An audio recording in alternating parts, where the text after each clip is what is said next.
시장 공감텔의 하이라이트 김종섭의 인사이트입니다. 안녕하세요. 네, 안녕하세요. 예, 들어오시자마자 오늘 수급이 너무 안 좋다고, 네, 수급이 그러네 하셨어요.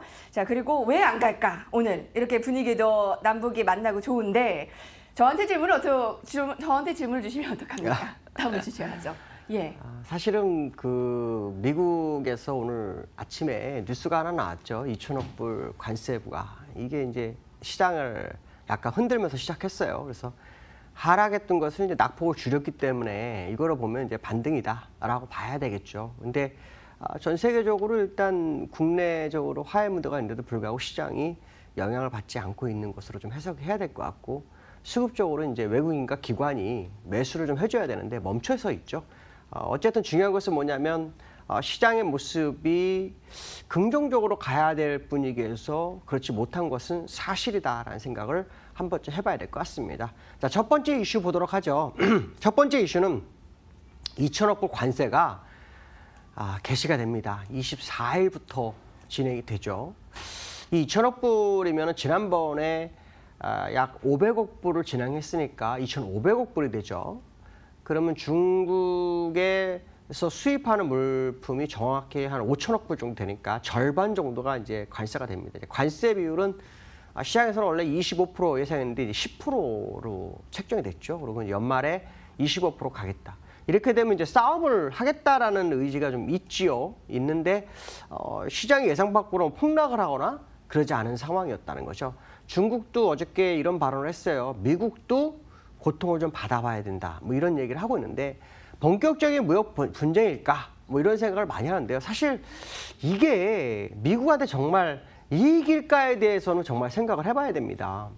왜냐하면 중국이 관세율이 높아지게 되면 중국의 수출 물품 가격이 올라가요. 올라가게 되면 수입하는 미국에서 부품을 사서 완제품을 만드는 과정에서 단가가 올라갑니다. 그럼 소비자한테 전가가 되죠. 소비자한테 전가가 되면 어떻게 될까요? 소비자들이 또 말이 많아지죠. 그러면 트럼프 대통령이 합의를 못 본 거에 대한 이 시장의 언론에서 얘기가 굉장히 많이 나올 수 있다. 결국 부메랑이 돼서 돌아갈 수도 있는데 이거를 꼭 해야 되나라는 생각이 좀 듭니다. 자, 중요한 것은 뭐냐면 협상에 대한 의지가 이 상태에서 진행을 했다. 그러면 결국 협상을 하고자 하는 상황 속에 나타나는 정도로 보시는 게 좋을 것 같고, 일단 10%를 시장에 매기는 것은 일단 간보기 정도로 보시면 될 것 같고요. 아직은 본격적인 전쟁이다라고 해석하기 좀 이른 게 아닐까라는 생각도 좀 들고 있고요. 물론 이때까지 진행한 것을 계속해서 보면 본격적으로 진행하는 것으로 보이지만 실제로는 약간 좀 약하게 진행하고 있다라고 본다면 좀 더 추이를 좀 지켜봐야 되지 않을까라는 생각이 들고 있습니다. 자, 기술적으로 보면 미국장은 많이 흔들리지 않았어요. 큰 문제가 없습니다. 이제 왜 이걸 보여드리냐면 첫 번째 이유는 제가 이 차트를 예상을 했던 부분이죠. 이렇게 아래위로 흔들면서 목표치를 10월 초로 맞춰가는 그런 상황이 올 거다. 아마 그 얘기를 계속해서 말씀드렸던 걸로 기억하는데 결국에서 그런 모습이 미국 다우에서 나오고 있다는 거죠. 자, 그렇다면은 2천억 불에 대한 이슈가 오늘 밤에 이제 미국 시장에 관여가 될지 봐야 되겠지만, 사실 이거는 시장 뉴스가 나왔어요. 나왔는데도 흔들리지 않고 올라갔다는 것은 이 재료로 해서 주가를 끊어내리지 않을 거다라는 해석을 해볼 수 있고, 자, 그 얘기는 결국 이렇게 횡보하면서 목표치를 맞춰갈 거 아닌가라는 생각을 해봐야 될 것 같습니다. 자, 두 번째 이슈를 보도록 하죠. 자, 두 번째 이슈는요, 골드만삭스가 발언이 나옵니다. 바로 골드만삭스가 요 근래에 사실 JP모건이나 이런 데서 이제 그 2020년도 미 경제 침체론이 계속 나와요. 그래서 이제 투자가들이 그쪽에 관심이 정말 많아지고 있습니다. 그러니까 골드만삭스가 이거에 대해서 일축을 해버립니다. 어떻게 일축하냐?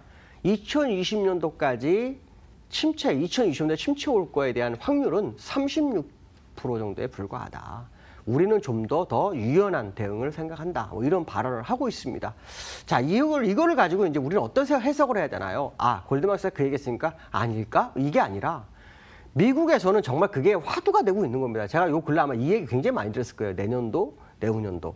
그리고 저는 내년도 상반기를 본다. 근데 골드만삭스는 이걸 일축했어요. 그러면 지금 미국 시장에서는 이 재료가 정말 많은 얘기가 오가고 있다는 거죠. 그래서 그런지 몰라도 미국 시장의 거래량이 많이 줄고 있어요. 거래량이 주는 것은 결코 좋은 상황이 아닐 거다라는 생각을 해볼 수 있고요. 결국에 가서는 투자가들의 관전 포인트가 저쪽으로 흐르고 있다는 거. 그렇다면 올해가 지나가면서부터 투자가 상당히 줄어들 수 있다는 거죠. 주식시장에서. 그럼 변동성도 많이 나올 수 있는 상황이 연출될 수 있는 상황이 아니냐. 그렇다면 모든 투자가들이 이 부분에 관전 포인트 있다면 우리도 이것을 무시하고 지나가기에는 상당히 내용이 크지 않을까 이런 생각을 한 번쯤 해봐야 될 것 같습니다. 자, 세 번째 이슈에 대해서 보도록 하죠. 자, 세 번째 이슈는요. 거래량이 감소하고 있어요. 그러니까 증권사 거래량이 감소하게 되면 증권사가 수수료 수입이 좀 줄어듭니다. 물론 수수료 수입이 전체 수입은 아니에요. 그러나 전통적으로 과거 데이터를 보면 수수료 수입이 줄어들게 되면 일단 이 상황에서는 조정 가능성을 예상을 많이 하죠. 특히 장기적으로 갔을 경우에는 이제 증권사 수입도 낮아지죠. 근데 이걸 가지고 시장에서 어떤 생각을 하냐면 거래가 줄어드는 것이 투자의 적기가 아닌가라는 생각을 갖는 리포터가 나옵니다. 근데 이 부분을 가지고 저는 이제 어떤 생각을 하냐면 정말 투자의 적기일까라는 생각을 좀 거꾸로 합니다. 그게 무슨 말이냐면 제가 요즘 주가가 올라갈 거다라는 얘기를 많이 합니다. 근데 투자의 적기란 얘기는 무슨 말이냐면 지금 사서 많은 수익을 가져가는 시점으로 본다면 그게 투자 적기겠죠. 근데 저는 이거를 반등 정도로밖에 보지를 않습니다.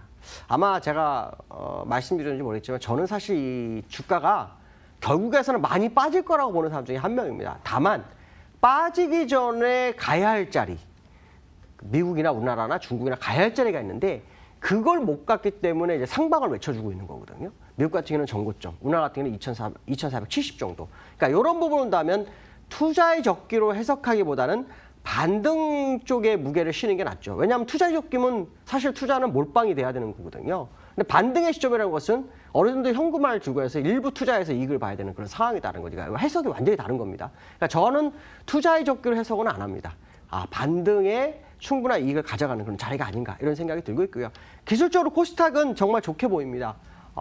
지금 보시면 아시겠지만 20주선 위로 완전 올라왔고요. 아래 꼬리도 좀 만들어주고 있고요. 실제로 오늘도 거래소보다 코스닥이 더 강한 모습을 보이고 있어요. 어저께 뭐 바이오들 뭐 이런 종목들이 회계에서 어떤 문제에서 벗어나는 그런 상황 속에서 매기가 몰리고 있다. 뭐 이런 부분을 본다면 코스닥이 빠졌던 이유가 해소되면서 올라가는 그런 국면에 접어들 것 같으냐. 그래서 종목들 나오면 바이오 종목 많이 추천이 나오는 것 같은데 현재 상황으로 본다면 추세에선 위쪽으로 갈 소지가 굉장히 커지다. 그러나 이번 주보단 다음 주 이율 확률을 좀 열어두고 보시면 좋지 않을까 이렇게 말씀드릴 수 있을 것 같습니다. 오늘 여기까지 하겠습니다. 감사합니다. 네, 김동섭의 인사이트 함께했고요. 지금 유튜브로도 함께하시는 분이 평화가 오네요라는 목소리 들려주셨습니다. 자, 비핵화, 남북 경협에 대한 구체적인 의지 어느 정도 나올까 지켜봐 주시고요. 평화의 날 오늘 저희는 여기까지 하겠습니다. 오후까지 성공 투자하십시오. 고맙습니다.